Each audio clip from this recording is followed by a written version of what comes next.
Il est 6h30 en temps universel, 7h30 à Paris, 8h30 à Bujumbura.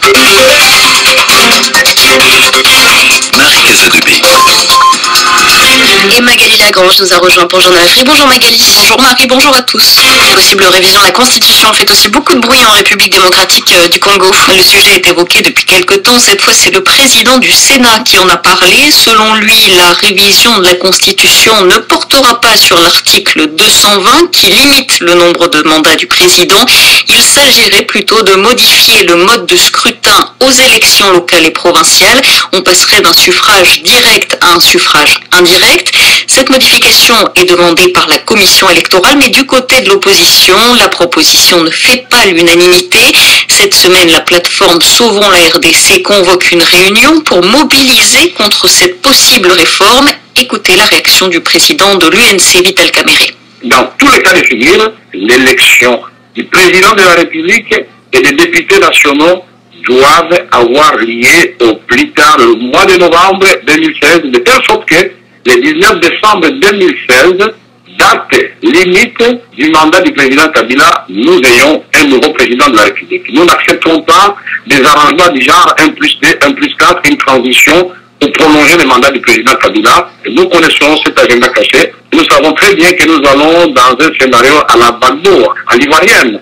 C'est-à-dire Kabila préfère commencer avec Malumalu par des élections les plus compliquées qui puissent exister. Nous devons savoir raisonner par coup d'opportunité. Qu'est-ce qu'on gagne quand on engage des frais supplémentaires et préserver la légitimité suffisante et la souveraineté du peuple? Et qu'est-ce qu'on perd si on cherche un raccourci où un député finalement va être élu par des personnes? C'est là toute l'équation qu'il faut résoudre. C'était donc l'avis du président du parti UNC, Vital Kamerhe.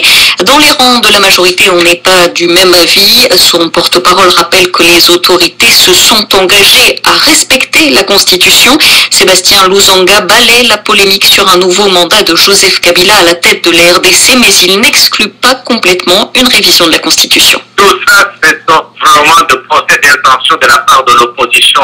Le problème de la révision de la Constitution, Kabila restera ou ne restera pas, c'est un débat qui, dans notre entendement, c'est un débat qui n'existe pas. Il n'existe pas pour l'instant. Il existera peut-être un jour, mais pour l'instant, pour nous, ce n'est pas un débat.